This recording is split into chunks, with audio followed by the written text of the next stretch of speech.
farmacología. ¿Cómo es el nombre? Voy a poner allá.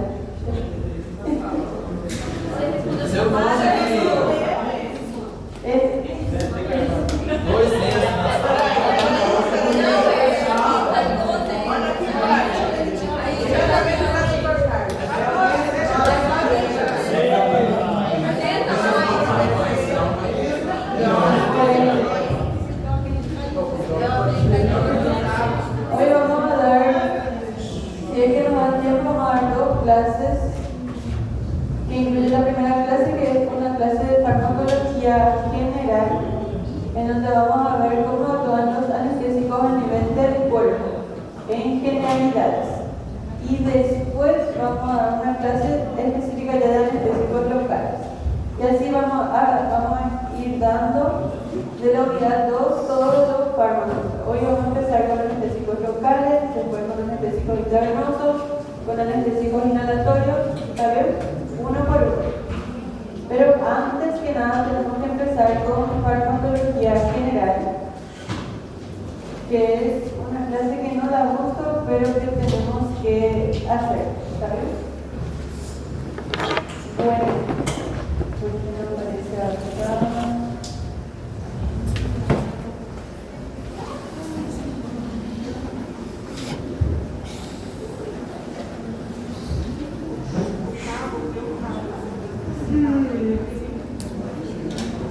Me quedé en blanco.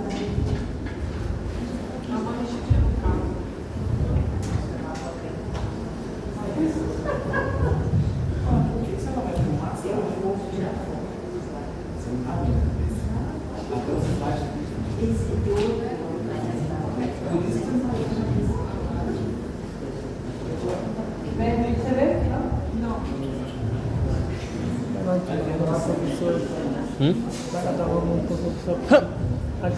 Mas nem se eu ganhasse pontos.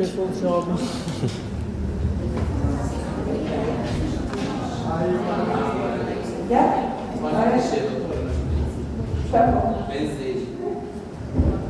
Bueno, lo primero vamos a ver los objetivos generales de la anestesia. Primero es obtener una inducción que sea rápida y segura. Y el segundo objetivo principal es una recuperación precoz del paciente sin efectos adversos en el postoperatorio.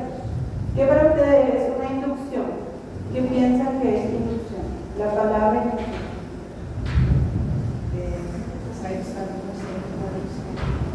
Sí, es inducirle a la persona a la anestesia general. Eso significa inducción.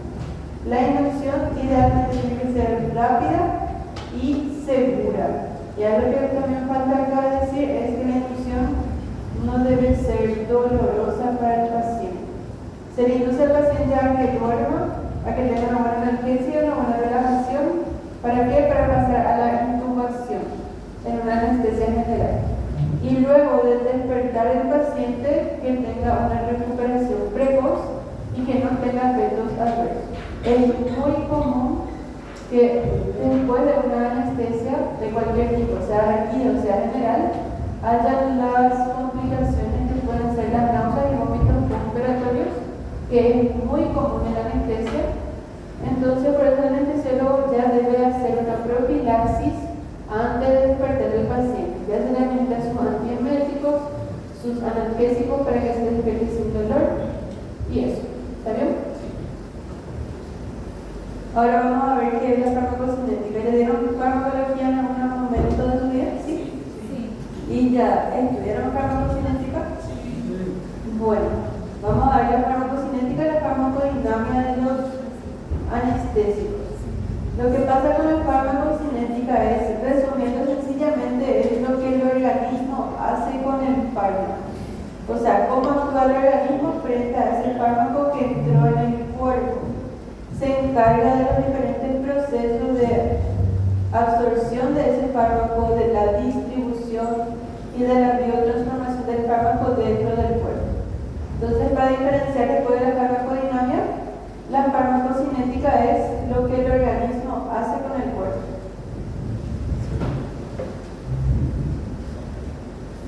La anestesia general, que es con intubación, como la locorregional, que suele ser, dependiendo del caso, en las regionales, pueden alterar los diferentes flujos regionales y nos encontramos entonces con circunstancias que pueden dar lugar a modificaciones del flujo cerebral y por lo tanto a la respuesta observada también.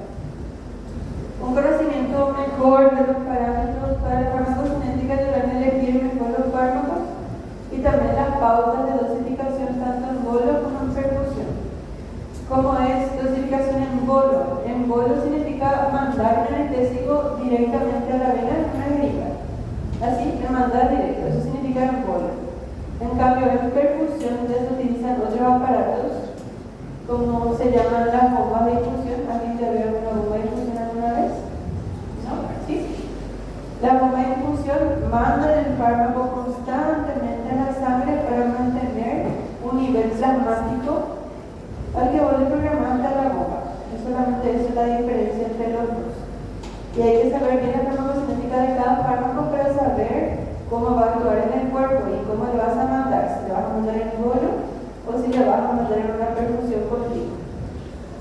Y eso depende a través de la concentración del fármaco en el receptor donde va a actuar y de la sensibilidad del mismo del receptor hacia el fármaco. Vamos a hablar del plasma y los tejidos periféricos. Los tejidos periféricos pueden actuar como reservorios del fármaco y pueden incrementar su concentración plasmática aún después de la suspensión de su administración y puede producir efectos no deseados. En el caso de que sea reservorio, hay tejidos periféricos que pueden actuar como reservorios de ciertos fármacos que son más lipofílicos. Por ejemplo, en la parte del tejido graso es donde más se pueden acumular los anestésicos que son liposolubles. Y por lo tanto, una vez que vos le cortás ese anestésico a ese paciente para despertarle, puede ser que se haya quedado en su grasa y puede ser que vuelva a recircular a la sangre, produciéndole el mismo efecto, o sea, volviendo a dormirle, o en todo caso no se despierta, tiene un despertar prolongado. ¿Entienden? Sí. Y esos efectos no deseados pueden ser las demorfinizaciones. Un ejemplo de ellos es la morfina. La morfina es una sustancia que se usa para la analgesia o para cuidar al paciente. Y en el caso de la morfina, ella se puede acumular en el tejido graso y por lo tanto puede volver a recircular una vez que termine la cirugía. ¿Entienden? Entonces, una vez que termina la cirugía, vuelve a recircular y el paciente, en vez de despertarse en 10 a 15 minutos, tarda en despertarse aproximadamente 40 minutos. Sí, como si se quedó en el tejido graso. Después volvió a salir de ahí a la sangre y volviendo a su receptorio otra vez. Y depende mucho de la dosis que haces, la dosis de la morfina que utilizas. Cuanto más morfina utilizas, más se puede acumular. Por eso es muy importante para nosotros el peso del paciente, pero no el peso exacto. Porque ¿qué pasa con las personas que tienen más tejido graso? Van a tener más peso. Entonces hay que hacer un cálculo de un peso ideal para pasarle los fármacos a ese paciente.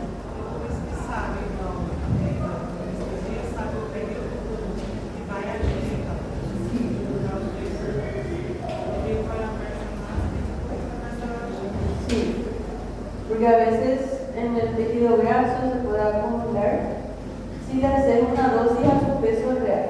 Supongamos que la persona tiene 110 kilos y vos calculas tus drogas de acuerdo a los 110 kilos. Le vas a hacer mucho más de lo que sería calcular su peso ideal, que sería más o menos de 70 a 75 kilos. ¿Está bien? Después están las regularizaciones. Los curares significan relajante muscular. Es una clasificación de relajante muscular que se llama curar. Entre ellos podemos encontrar atracurio, locuronio, atracurio, y lo que pasa es que algunos de los curares, no específicamente el atracurio, también puede acumularse en cierta parte del cuerpo y volver a recircular. Pero el problema con el atracurio, o sea, con los curales son un poco peor. Porque la morfina solamente le da sueño, le da cierta depresión respiratoria, pero los curales son los relajantes musculares. Se le administran a los pacientes para relajarles totalmente. Le relaja todo el músculo liso de todo el cuerpo, excepto el músculo del corazón y la conciencia. Él sigue estando consciente y sigue latiendo su corazón. Pero los músculos del diafragma ya no responden, ya no funcionan. Los músculos también principalmente se usan en inducción para relajar los músculos de la laringe, para que las cuerdas vocales se puedan abrir en el momento de la intubación. Y también relaja mucho la parte del abdomen para que el cirujano pueda trabajar mejor. Pero ¿qué pasa si ese paciente se despierta curalizado? Él va a sentir que está atrapado en su cuerpo porque va a estar despierto, pero no se va a poder mover y tampoco va a poder respirar. ¿Está bien? Después está el despertar prolongado, que es lo que les dije, que va a tardar mucho más en despertarse si el fármaco vuelve a recircular.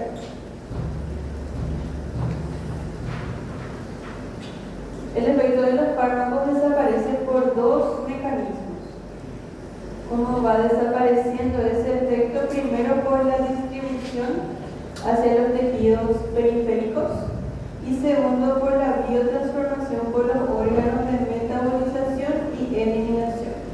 Los órganos más frecuentes que metabolizan, por ejemplo, está el número 1, que es el hígado, que es donde se metabolizan la mayoría de los fármacos, y se eliminan más bien por el órgano número 1, que es el riñón, y también secundariamente se pueden eliminar por la bilis, o mediante también un rápido metabolismo plasmático. También hay fármacos que no pasan por el hígado y que no pasan por el riñón, entran a la circulación y se metabolizan exactamente en la circulación. Y en este caso es porque hay esterasas plasmáticas que ya le metabolizan a ese fármaco. Y uno de los ejemplos es el remifentanilo. El remifentanilo es un opioide de acción ultracorta que dura aproximadamente 1 minuto nomás en el cuerpo. Y no podemos hacer el bolo, por ejemplo, con remifentanilo porque en el mismo momento va a volver a terminar. Entonces, el remifentanilo es un ejemplo de que se usa por bomba de infusión. Entonces, la bomba de infusión va mandando constantemente. Y el remifentanilo se elimina directamente de la circulación nuevamente. O sea que si un paciente tiene insuficiencia renal o insuficiencia hepática, se puede usar con tranquilidad el remifentanilo porque no va a pasar por esos órganos. ¿Está bien? El volumen de distribución es el volumen aparente en el cual una dosis se debería disolver para alcanzar una determinada concentración plasmática.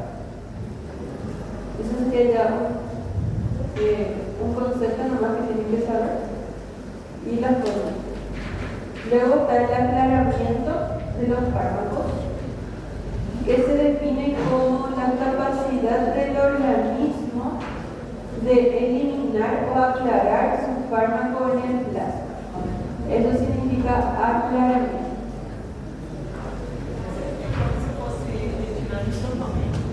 Sí, como de a poco el fármaco se va eliminando del cuerpo. Se biotransforma, se metaboliza y se elimina. El fármaco puede ser eliminado del plasma bien por la distribución hacia los compartimientos periféricos, pueden hacer una distribución intercompartimental o también por biotransformación, la cual puede tener lugar en el compartimiento central que está constituido por el plasma y los órganos bien irrigados.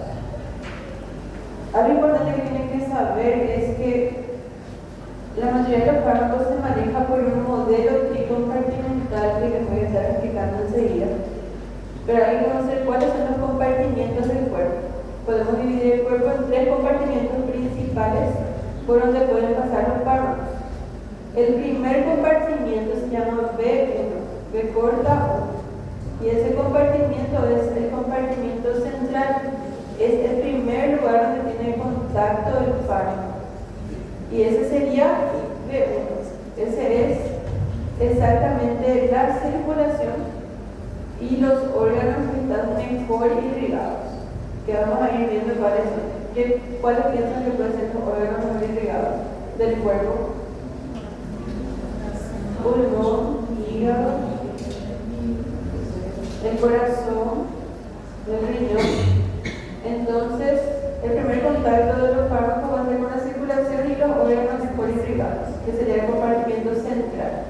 Y luego de ahí se va a distribuir a otros compartimientos. Y en el compartimiento central mismo se puede tener metabolismo hepático, porque sabemos que el hígado es uno de los más irrigados. También metabolismo plasmático dentro de la propia circulación por enzimas que se llaman esterasas plasmáticas, que solamente un grupo muy pequeño de fármacos son los que se eliminan por la circulación. Uno de ellos, por ejemplo, es el revisentanilo. Otro que yo conozco que se elimina por esterasas plasmáticas es el antracurio, que es un relajante muscular también. Y también la eliminación, finalmente, que puede ser renal o biliar. También otros fármacos se eliminan por la vía pulmonar, pero son muy pocos también, o un porcentaje mucho menor. El aclaramiento hepático es por procesos de metabolización. Los fármacos liposolubles se convierten en hidrosolubles, favoreciendo entonces la eliminación renal. Y también impide la reabsorción por los túbulos renales, que está aumentada por la liposolubilidad. O sea, ¿qué es lo que hace el hígado? Entra la droga, el fármaco dentro del organismo, entra en una forma liposoluble, por ejemplo, y el hígado lo que hace es transformarle a hidrosoluble en agua para que se pueda eliminar por el riñón de una forma más rápida. También para que no se absorba, porque si sigue todavía estando en su forma liposoluble, se puede transformar por los túbulos renales y volver a recorrer en la circulación. En cuanto al aclaramiento renal y biliar, los riñones y la vía biliar colaboran al aclaramiento total mediante la eliminación de los fármacos metabolizados o sus metabolitos siempre que sean hidrosolubles. Tanto la vía biliar como la vía renal necesitan que el fármaco pase primero por el hígado para que se transforme en hidrosoluble y así se pueda eliminar más rápidamente. El tiempo medio de eliminación es el tiempo necesario para que la concentración plasmática disminuya en un 50% durante la fase ya de eliminación. Y hay varios conceptos nuevos de tiempo medio de eliminación, que este parámetro tiene un valor muy limitado cuando se utilizan perfusiones de fármacos con distribución multicompartimental, como los administrados en la práctica de la anestesia, ya que hay varios compartimientos, se producen ya movimientos del fármaco entre los mismos, entonces hay una disminución precoz de la concentración plasmática, pero el fármaco vuelve a retornar al compartimiento central, produciendo entonces un aumento en el tiempo medio de eliminación. Y hay que saber los modelos compartimentales, que es solamente una herramienta basada en ecuaciones que contienen variables y parámetros para permitir describir y predecir las relaciones de la concentración y el efecto a partir de una información limitada, como las observaciones clínicas. Los modelos compartimentales hay de dos tipos. Hay el modelo monocompartimental y el modelo tricompartimental. Pero antes de hablar de estos dos modelos, primero tenemos que saber cuáles son los compartimientos. Entonces, vamos a empezar hablando del compartimiento central, que es el B1, que ya les he estado comentando, que es el plasma y los tejidos mejor irrigados, que son el corazón, cerebro, riñones, pulmones y el hígado. El compartimiento central recibe el 75% del gasto cardíaco. Pero ¿qué pasa? Es el que más recibe la sangre, pero el que menos ocupa espacio espacio de masa en el cuerpo. Solamente un 10% ocupa el compartimento central en la masa total del cuerpo. Y es donde inicialmente se distribuye el fármaco antes de distribuirse a cualquier otro compartimento. Es donde tiene lugar exclusivamente el aclaramiento del fármaco, que puede dividirse en dos tipos. El metabólico, que ya comentamos, pues en el hígado, y dependiente de los diferentes organismos y reacciones de metabolización, así como la eliminación, que ya vimos que es por riñón o por bilis. Y también está el aclaramiento intercompartimental, que es por el paso del fármaco desde el compartimento central a los otros compartimentos. ¿Cuál es el otro compartimento? Está el B2, que es el compartimento periférico rápido. Este compartimiento es donde el fármaco difunde más rápido desde la parte central hasta que llega a la parte del B3. ¿Está bien? Y este está constituido por territorios menos, no peores, sino que menos irrigados, que es la masa muscular. Entonces, repasando, compartimento B1 es el compartimento central donde llega el fármaco. Circulación, tejidos mejor irrigados. Se aclara y se metaboliza ya en esos órganos y se puede eliminar ya directamente en esos órganos. Pero en el otro modelo también puede pasar a este compartimiento, que es el B2, que es un compartimento periférico rápido, que sería en el músculo. Y por último está el compartimiento periférico lento. Sí. En este intercompartimental se puede ir a los 3 compartimentos. ¿Está bien? Primero el B1, que es el central. Luego pasa al periférico rápido, que es el B2, que es el músculo. ¿Y su primero va a ser un Sí, el primero siempre es la circulación. Después puede pasar al músculo, que pasa de una forma muy rápida, porque está menos irrigado. Mas então ele vai passar por hidrato, depois ele vai por não hidrato.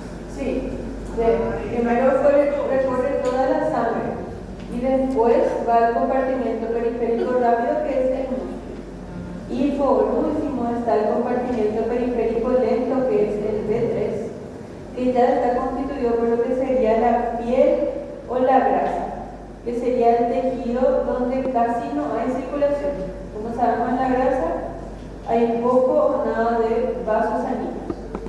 Y es el compartimento donde el fármaco difunde con lentitud mayor desde el central.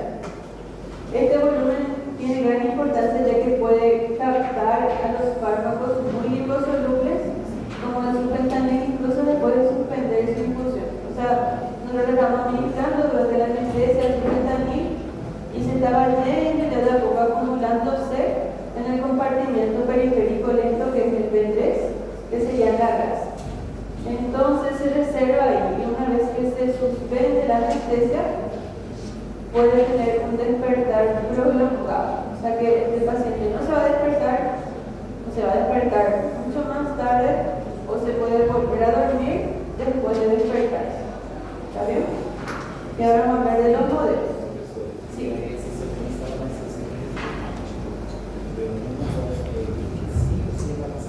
Por eso B3. Pero siempre depende de los fármacos, si son liposolubles o si son hidrosolubles. Si son hidrosolubles, no van a poder llegar al compartimiento B3. Máximo van a llegar al compartimiento B2 y se van a eliminar a través del riñón, porque ya están en forma como para eliminarse. Hidrosolubles. B3 más bien es para los fármacos liposolubles. Então, se ele for B3 é líquido. Sí. Então, se ele for líquido, ele na própria. Va a pasar otra vez. Se va a repetir, no se van a mezclar. Entonces va a pasar más por ahí y se va a eliminar otra vez por el riñón. Doutor, e se o paciente tiver problema hepático e um renal, a chance dele acumular mais líquido no B3 é maior? No específicamente en el B3, pero va a haber una fracción de ese fármaco libre en mayor cantidad de lo que sería para una persona que no tiene insuficiencia hepática, porque no se va a metabolizar por el hígado, entonces va a andar por la sangre mucho tiempo más. Entonces en ese caso, si es una insuficiencia hepática, por ejemplo, se disminuye la dosis o se buscan fármacos que no tengan metabolización hepática o que no tengan eliminación renal. ¿Está bien? Ahora vamos a hablar de los modelos de compartimientos. El modelo más sencillo es el monocompartimental, en donde el fármaco entra en un compartimiento y es como si fuera que se disolviera en un único compartimiento semejante a un recipiente. Entonces, supongamos que yo tiro acá mi anestésico, mi droga, y se queda ahí y se vuelve a eliminar por ahí. Eso sería un modelo monocompartimental, que solamente entra B1, se queda B1 y sale por B1. Sería el remifentanilo, por ejemplo, que se elimina por enzimas plasmáticas que están en la circulación.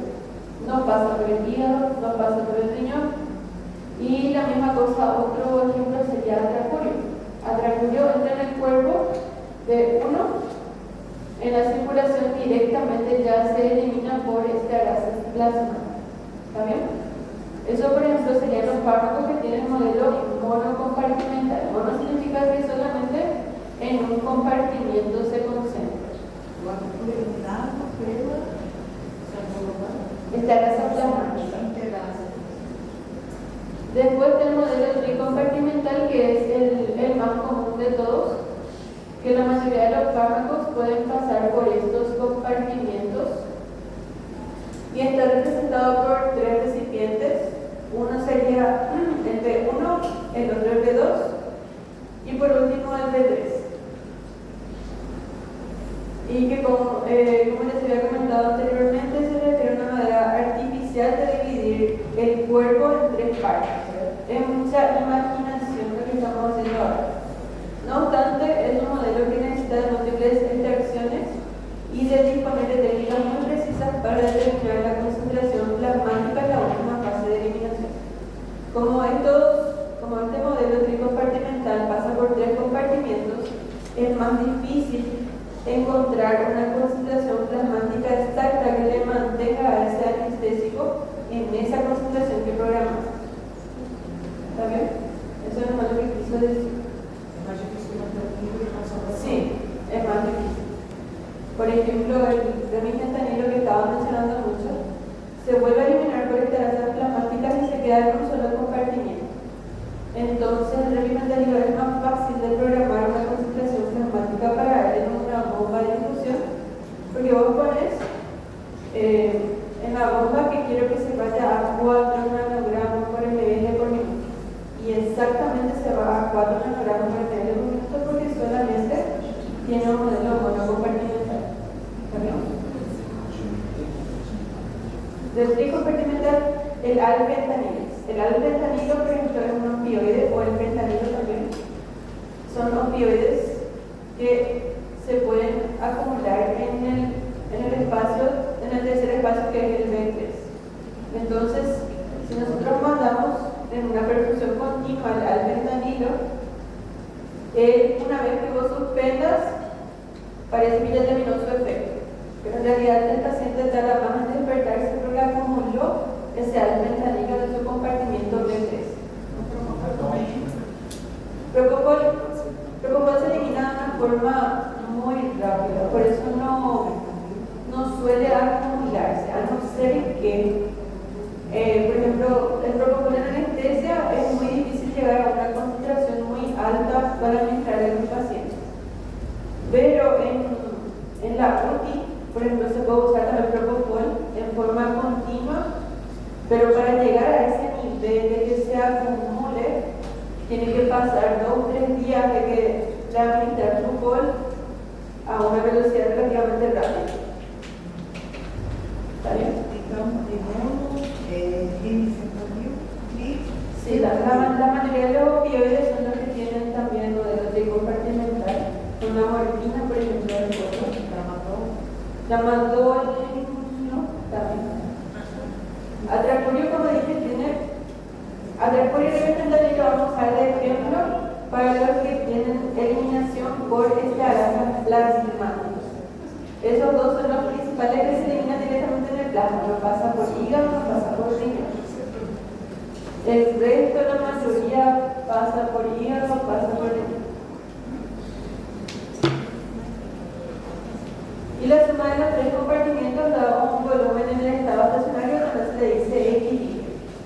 Después entonces de administrar el fármaco entre el compartimento central B1, comienza la fase de distribución rápida que va al compartimento B2 y luego ya saben que va a la fase de distribución lenta que pasa al compartimento B3. Ya dijimos ya esta parte de distribución lenta y también se caracteriza por el paso del fármaco del B1 hacia el territorio englobado del B3.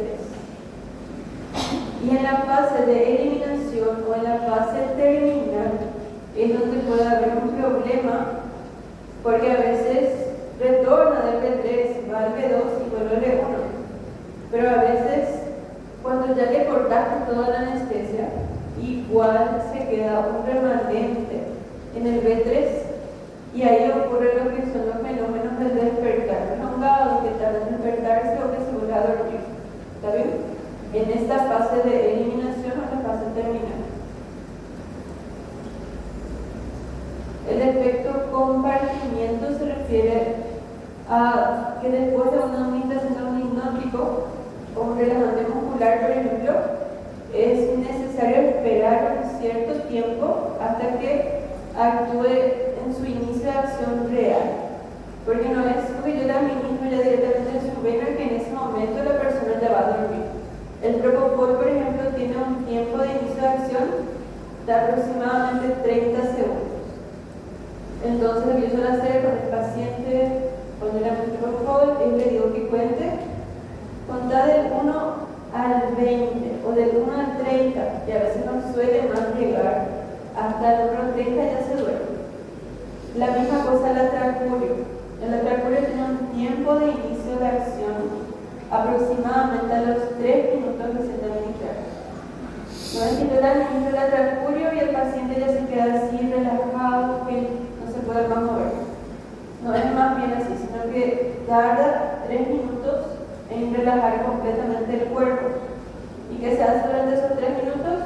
Se le duerme al paciente y se le puede ventilar de forma manual porque también deja de respirar por el tema de que los músculos del diafragma dejan de funcionar. ¿Está bien? Até um fármaco fazer efeito para você. Sí, para el paciente. Siempre hay que, pero vamos a ver después en farmacología cuáles son algunos de los tiempos que hay que manejar. Factores que influyen en la farmacocinética, como ya habíamos dicho, depende, por ejemplo, del peso de cada persona y también del sexo. Por ejemplo, el sexo femenino tiene mucha más proporción de tejido graso que el sexo masculino. El sexo masculino tiene más tejido muscular, por lo tanto el aclaramiento es diferente en las mujeres y en los hombres. Y el peso es la misma cosa. Una persona que tiene sobrepeso o que tiene obesidad va a tener mucho más del compartimiento B3 y menos del compartimiento B2. ¿Está bien? La edad también es muy importante porque en los niños hay un incremento por el aumento del agua corporal total, del volumen se incrementa el volumen de distribución porque ellos tienen mucha más agua que las personas adultas. ¿Cuánto calculan que es el agua de una persona adulta? El porcentaje 60%. Un regular 60% de cualquier persona que está acá, 60% de su cuerpo es agua. En cambio, en los niños suele ser más del 80% la proporción de agua comparando con cualquier otra cosa. Entonces, en ellos los fármacos se van a distribuir mucho más rápidamente que en los adultos. Entonces, en los niños la necesidad de dosis es mayor. En un adulto con una cierta dosis ya se alcanzan las dosis, pero en un niño no es de la misma forma, por eso hay que aumentar la dosis en los niños. Y cambia en los ancianos. En los ancianos cambia también porque ellos tienen menor masa muscular, menor tejido adiposo, entonces también sus órganos no están funcionando de la forma que tienen que funcionar. Tienen agotamiento fisiológico de los procesos de biotransformación. Por lo tanto, en los ancianos las dosis son menores. Entonces, para aprender más o menos, en los ancianos, dosis menores, adultos, dosis normal, a no ser que tengan alguna enfermedad, por ejemplo, hepática o renal, hay que volver a reevaluar. Y en los niños, las dosis son mayores. En los estados patológicos puede cambiar también la farmacodinamia, como dijimos, en insuficiencia hepática o en insuficiencia renal o en situaciones carenciales del cuerpo. También hay variaciones individuales. Una persona genéticamente puede tener una enzima o le puede faltar una enzima para eliminar el fármaco. Y uno de ellos, del ejemplo de un efecto patológico genético, es la porfiria, que puede tener unas enzimas que se llaman acetiladores, que pueden ser más rápidos o más lentos que lo normal. También las interacciones farmacológicas, o sea, medicamentos entre ellos, pueden cambiar la farmacodinámica farmacocinética del otro fármaco. ¿Qué es acetilador? Es una enzima de acetilcolinesterasa. Entonces, esa acetilcolinesterasa puede estar modificada en la porfiria, puede actuar de forma más rápida, entonces se va a eliminar mucho más rápido el fármaco, o puede actuar de forma más lenta, entonces se va a metabolizar por esa enzima de una forma más lenta. ¿Está bien? Bueno, ¿alguna pregunta de farmacodinámica? Lo que el organismo hace con el fármaco, eso es farmacocinética.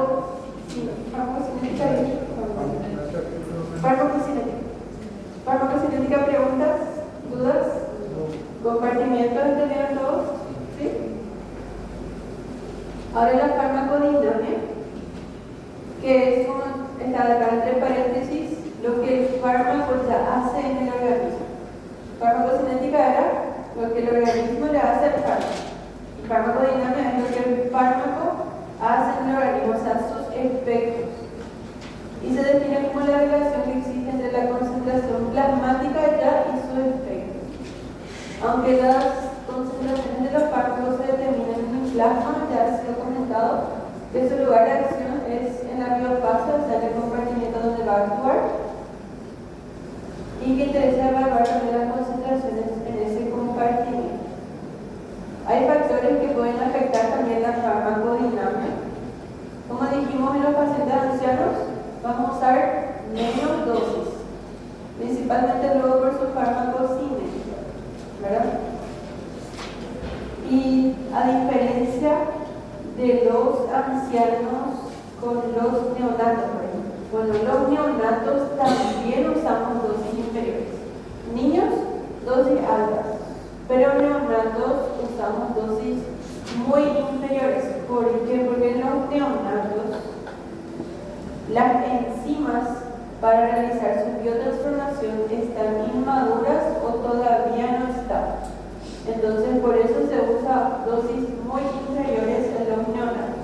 En un recién nacido, para inducir anestesia se necesita mucho menos dosis que para un niño de un año, por ejemplo. El niño de un año sí ya tiene su hígado más bien formado, su riñón más bien formado, porque hay ciertas enzimas que todavía no están maduras cuando el niño nace recién, cuando es un recién nacido. ¿Está bien? En el sexo, como ya les había comentado un ejemplo, las mujeres tienen más tejido adiposo que los hombres. Y otra diferencia también es que las mujeres tienen más receptores K para el dolor. Entonces mujeres tienen menos dolor que los hombres. O sea que ahora tiene sentido porque los hombres tienen más dolor. ¿Verdad? Porque las mujeres somos muy fuertes y no tenemos dolor.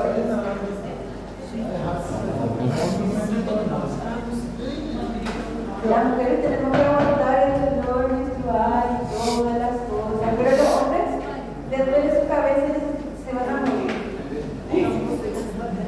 Bueno, ahora saben por qué.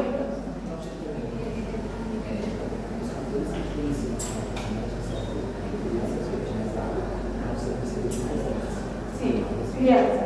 O sea que no es un mismo que neonato.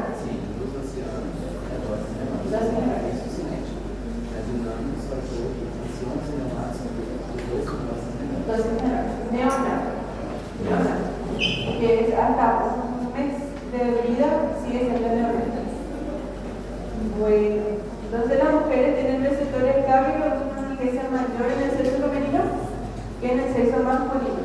Pero la diferencia de la depresión respiratoria y el despertar prolongado va a ser más con las mujeres por el tema del comportamiento B3 que tenemos más que los hombres. ¿Está bien? También dice que el porcentaje de recuerdos de la anestesia, que me acordé de lo que mi cirujano estaba diciendo cuando yo estaba dormida.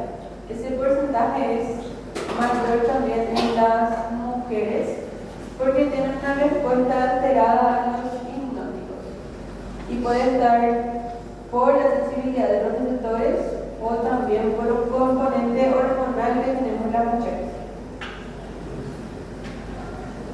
En las enfermedades se ha demostrado una respuesta mayor a los efectos depresores del remifentanilo en los cirróticos, pero eso no se sabe por qué. Yo les había comentado que el remifentanilo se elimina por escalas altas y los cirróticos son los que tienen ya enfermedad hepática en último estado, ¿verdad? Pero no se sabe el por qué, sin causa exacta de ello, es que los cirróticos tardan más, o sea, tienen más respuesta, una respuesta mayor al remifentanilo que el resto de las personas. También en la enfermedad de Crohn se observa un aumento de los requerimientos de alfentanilo que han sido atribuidos a modificaciones en la farmacodinamia de ese paciente con la enfermedad de Crohn. Como saben, cualquier enfermedad puede modificar entonces la farmacodinamia o la farmacocinética del fármaco que entra en nuestro organismo. También las interacciones farmacológicas, uno puede potenciar el otro puede disminuir el otro. Un ejemplo sería en la inducción. En la inducción yo personalmente suelo usar 3 pilares fundamentales, que primero es la hipnosis, después la analgesia y por último se le da la relajación muscular. ¿Y qué pasa cuando la hipnosis y la analgesia se combinan? Ellos se fusionan y potencian su efecto depresor. Los dos deprimen la respiración y los dos deprimen el sistema cardiovascular. Por eso siempre van a ver que el monitor de anestesiólogo después de una inducción siempre baja mucho la presión, siempre baja mucho la frecuencia y el paciente obviamente deja de respirar ya con el hipnótico potenciado con el analgésico, lo que debe de. Y por último le relajaron a ella no respire más. Pues ahí le ventilas al paciente hasta que la transfusión tenga su tiempo de efecto y le pueda mejorar. ¿Está bien? Professora, a minha dúvida era exatamente essa. No caso da transfusão, demora 3 minutos. 3 minutos. Você faria uma indução inalatória com isofurano, salfurano, para poder chegar a esses 3 minutos ou para aumentar a depressão? Yo suelo hacer primero un hipnótico intravenoso. Generalmente no suelo hacer inducción inhalatoria porque es incómodo para el paciente la inducción inhalatoria. Entonces, mientras que él me escucha, yo ya le estoy aplicando de a poquito el hipnótico que suelo usar propofol o midazolam para que la persona vaya durmiendo. Una vez que esté bien dormida, ahí le hago su analgésico, el opioide, que es específicamente para el dolor de su intubación. Y por último le hago el relajante muscular. Entonces, él no tiene ninguna sensación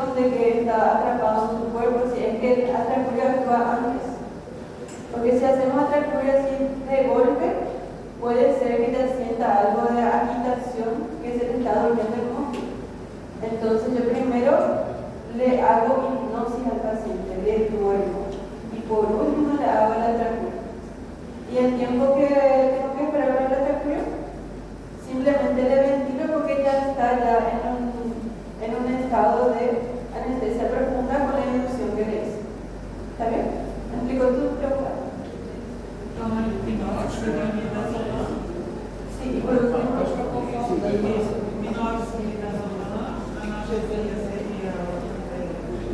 opioides. Acá lo que más se usa es fentanilo. Y lo que yo más uso de hipnótico es propofol. Solamente en ciertos casos uso midazolam. Y el relajante muscular que tenemos acá en el hospital es el atracón. Entonces eso es básicamente lo que yo hago en la inducción de anestesia. Propofol, fentanilo y atracón. Y lo que quiere decir acá en las interacciones farmacológicas es que los hipnóticos y los analgésicos dan un resultado de que producen los dos puntos de presión respiratoria, el paciente ya deja de respirar y la respuesta hemodinámica va bajando cada vez más, hipotensión y bradicardia.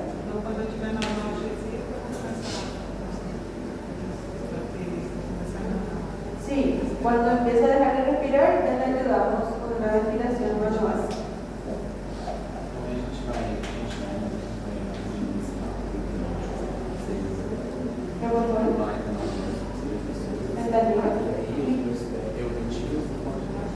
Y ventilas una vez y le relajas.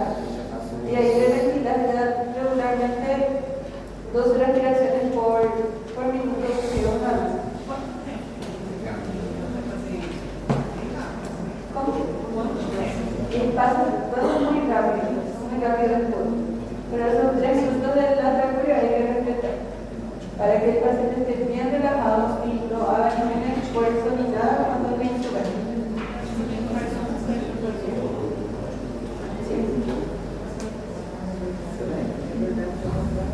También están las variaciones interindividuales que ya habíamos comentado, el tema de la metabolización, que puede ser más lenta, más rápida, en ciertos tipos de fármacos genéticos que pueden ser enfermedades como porfiria, hipertensión maligna y el déficit de colinesteras.